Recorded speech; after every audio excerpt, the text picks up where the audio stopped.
This scene is from the big city of Italy. This city is called Rome.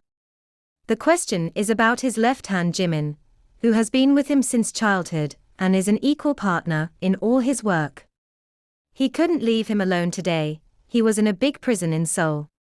His loyal companion couldn't abandon him like this, especially when someone was willing to risk their life for him.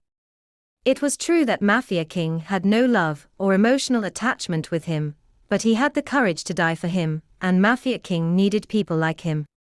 It was 1 a.m., and the city of Rome, which was deserted and quiet during the day, was now bustling with lights. And Mafia King was accustomed to doing his work in the light, because he knew that it's not the sin that kills the sinner, but the attempt to hide it. So, he did everything openly, and never made a mistake in his work. Maybe that's why, at the age of 32, he was the underworld lord. As soon as Mafia King entered the world of sin, he shook up the entire city. Mafia King is merciless, his name is Devil, and every child in Rome knew about Devil, but no one knew his face. He worked with such precision and cleverness that even Jungkook, standing next to him, wouldn't know. Jimin was not innocent, he had committed sin somewhere, but what he was being accused of now, he hadn't done. And Devil couldn't tolerate that someone from his team was being targeted like this. He didn't have any relationship with people he didn't need, neither friendship nor enmity. But Minitsu had confronted him directly, accusing his left-hand man Jimin and putting him in jail. This was what was angering Devil. Minitsu, who had already threatened him over the phone that he would hang Jimin, was now hiding in one of these small houses. Devil had told Minitsu to come out and talk to him instead of hiding, but Minitsu didn't agree, which is why Jimin had been in jail for over a week now. He was Devil's left-hand man, and he didn't lack anything in jail: AC, TV, bed. He was Devil's special man, and everything was provided to him. But Devil needed him more out here than in jail, which is why it was necessary for him to be outside.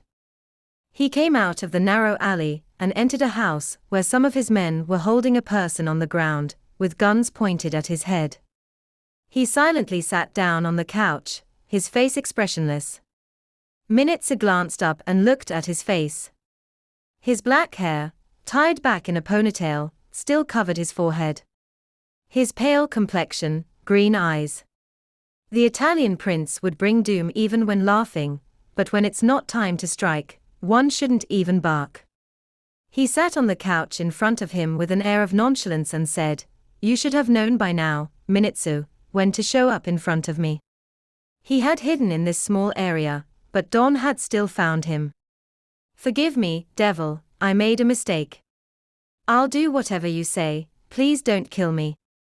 As soon as he realized he couldn't escape Devil, he started crying. "You want proof of your man's innocence? I'll give it to you right now."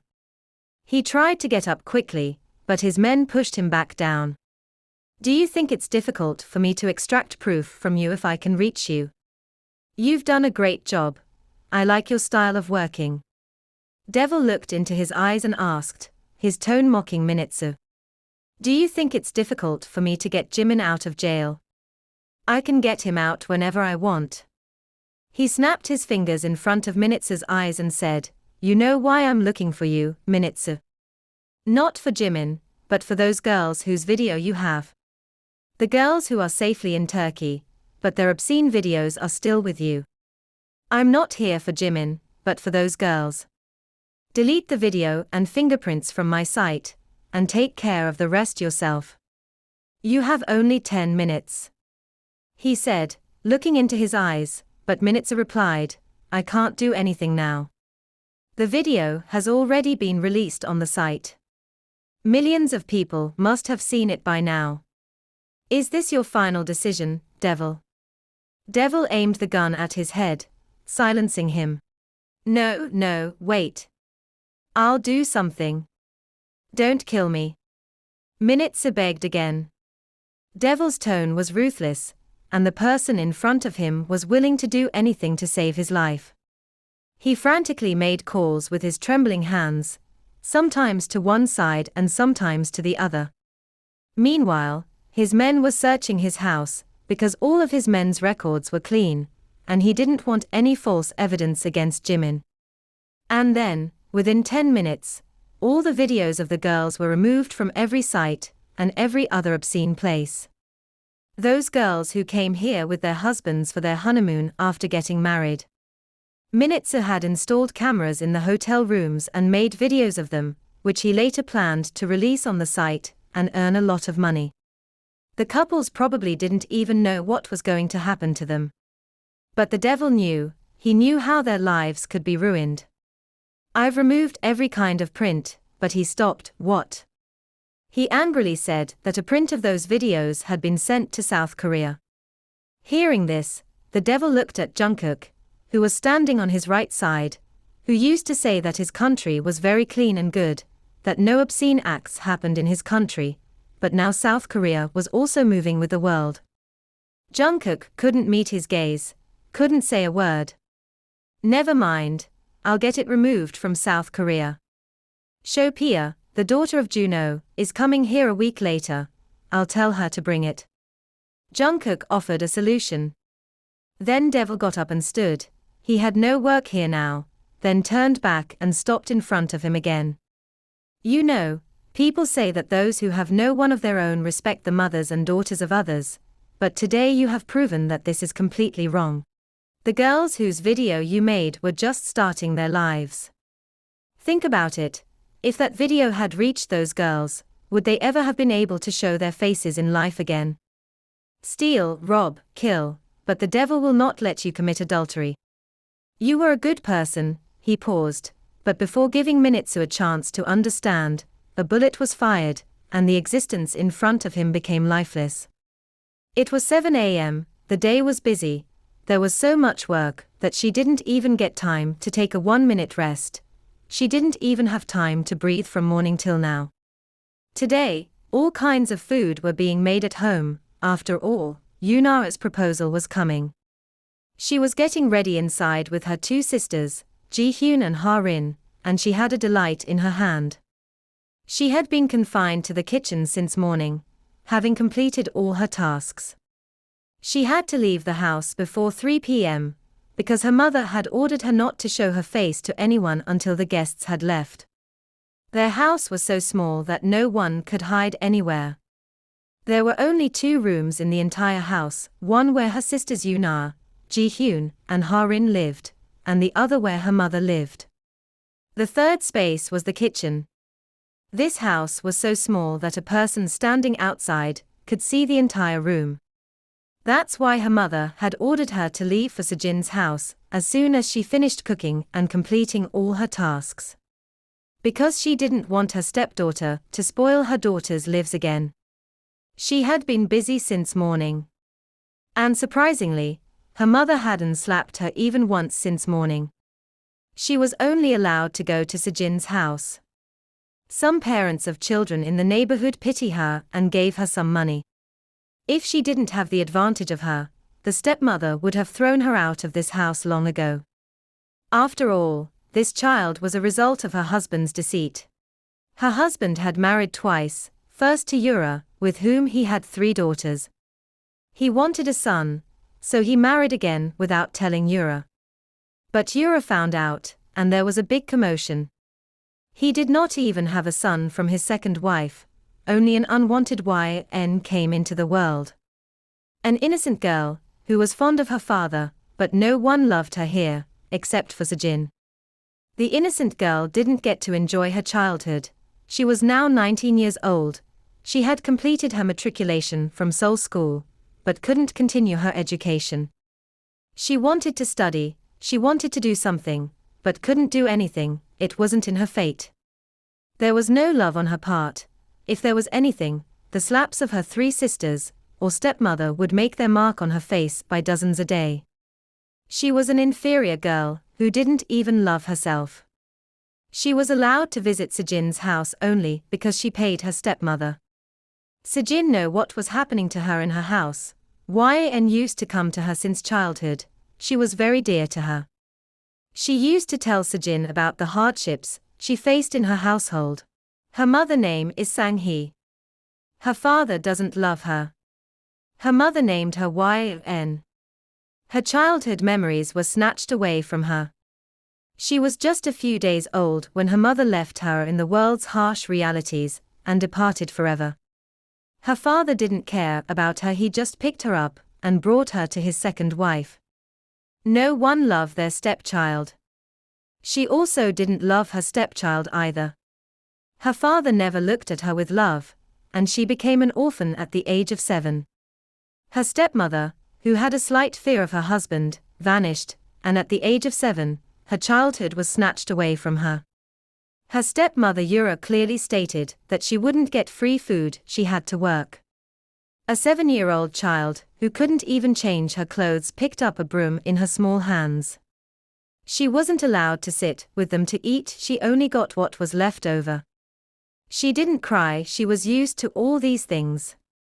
She wasn't allowed to raise her voice, she was also a human being, and she got angry too, but when she got angry, she took it out on herself.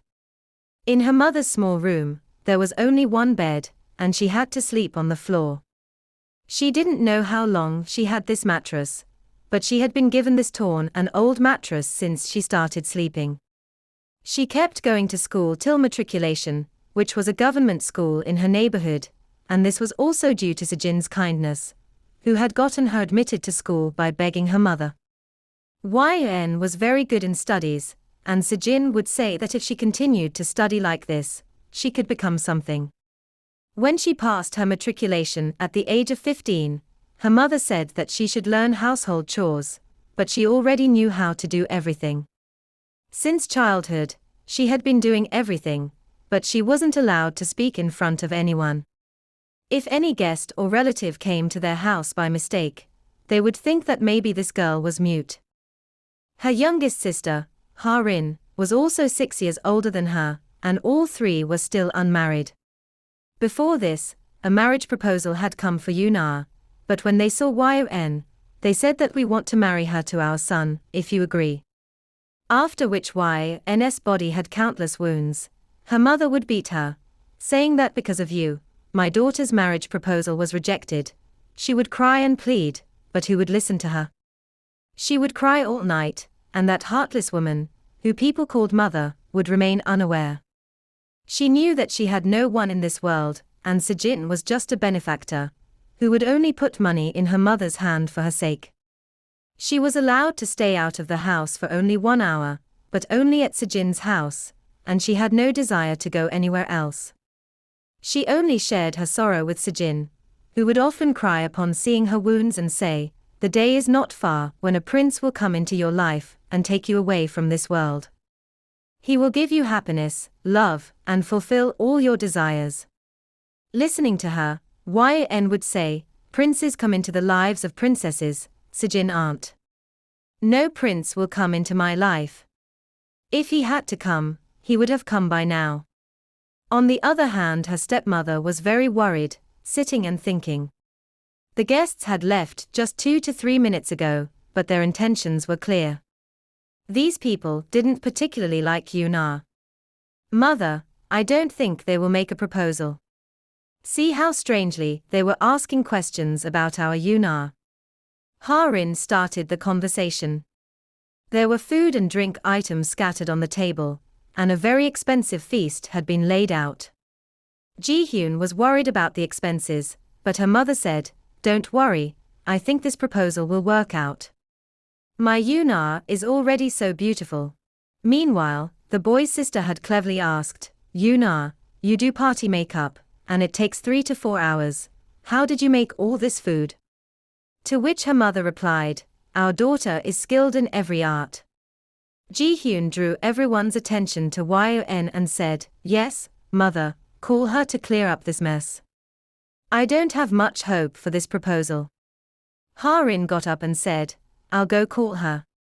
Sejin aunt sent Yn home with a tone full of respect and love, saying, because in front of the world, they were Yn's real sisters, not stepsisters.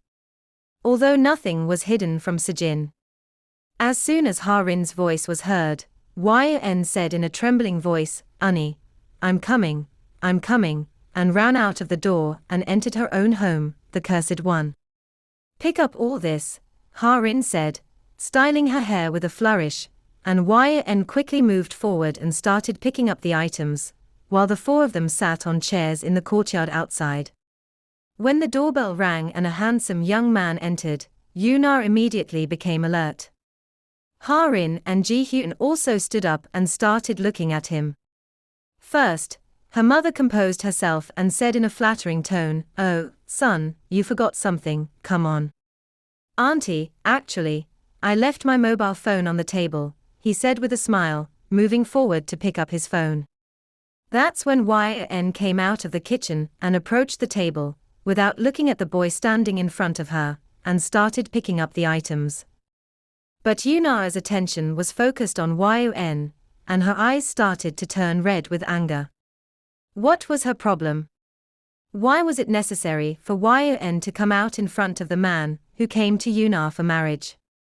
"She works in our house," her mother said, pulling Yn's hand and signaling her to go inside with a stern glance. Yn immediately went and hid in the kitchen. "Auntie, does someone work in your house?" "You didn't mention it before," the boy said, his attention still fixed on the kitchen door where Yn had disappeared. "Yes, son, she's from this neighborhood, does a little work, so my Yuna gives her something," she said, trying to divert his attention back to Yuna, but his expression showed that he had no interest in Yuna. "She has a house in this neighborhood where?" the boy asked, as if he hadn't heard their next words. Meanwhile, Yn, sitting inside, felt like her doom was approaching again, and then the same thing happened. After a while, Yuna's shouting and screaming started coming from outside. "I told you, mother, this girl won't let me live in this house. Look, you saw how he was looking at her and asking about her and investigating her house. This girl will never let me live in peace. I'll kill her." She intentionally came in front of him, Yuna said, quickly going towards the kitchen and pulling Yn out by her hair. Ji-hyun and Ha-rin's eyes sparkled. They too had been waiting for an opportunity to take revenge. They hadn't been able to raise their hands even once since morning, and because of the adjacent wall, they couldn't shout either. For how long had she silently endured the beatings of these four? Sometimes she felt like running away from this world or committing suicide. She often think, if my parents had killed me, why did she still alive? I'm not worthy of love. If I was, someone would have loved me, someone would have put ointment on my wounds. She was an unwanted existence. Despite enduring so much beating and humiliation, she got up and made dinner, but didn't have the courage to eat herself. After doing all the work, she lay down on the mat. The next day, around 11 a.m., they returned. They hadn't expected an answer so soon, and Yuna wasn't ready like yesterday. She had just gotten up. Her mother called them in a flattering tone, but their faces turned gloomy at the next sentence. "Tell me, where is the house of that girl who works in your house?" And since he saw her, he hadn't let us rest for a moment. Yn, standing in the kitchen, shivered again, and her wounds from yesterday were still fresh. After a while, her mother's voice started coming from outside. She had forgotten all her manners and was busy telling them off. Her mother said loudly, "If he doesn't like Yuna, then Yn won't be allowed to meet him either, because she's a girl from this house. This cursed girl has created trouble for us. First, I'll throw her out of this house," her mother said angrily. Meanwhile, those people had realized that by coming to this house, they had put the girl's life in danger. The woman looked through the kitchen window at the innocent girl, who was waiting for her doom, and left. Mother was calling Yn in a loud voice. She came out with slow steps. Where mother was standing with a pipe in her hand, signaling her to come closer. On the other hand, the file has already in my hands, which has the names of all those people who had that video. Moreover, I have removed the video, and I will reach Italy in a few days. Working with devil is my dream, and I will take revenge on my father by working with devil. I know they will help me take revenge on my father. Shopia said, giving information and ending the call. Jungkook came and told Devil about this. Devil had already regretted keeping a girl on his team, and now there was no question of keeping another girl with him. So he told Jungkook to eliminate the girl's father's killer as soon as possible, so that the girl can move forward in her life. While not hearing any other girl from Devil, the lips of the stylish Lisa, who was sitting on the sofa near Devil, smiled. "I know that no girl in this world can take my place," she said to Jungkook in a slightly voice, because in front of Devil talk like this is not allowed. After some time, Lisa also left. "What do you think about Lisa?" Jungkook asked, looking at his face. "What do I think about Lisa? She's a girl who works on my team. If she wasn't a good worker, I wouldn't have kept her with me. Lisa is a very good hacker, and also very beautiful. Lisa likes you, she wants to marry you." Jungkook tried to divert his attention to Lisa, but Devil said, looking at his face, "Get married, settle down, she understands your work too, your life will be good with Lisa." To be continued, stay tuned for the next chapter, and also subscribe to my channel if you are a true BTS ARMY.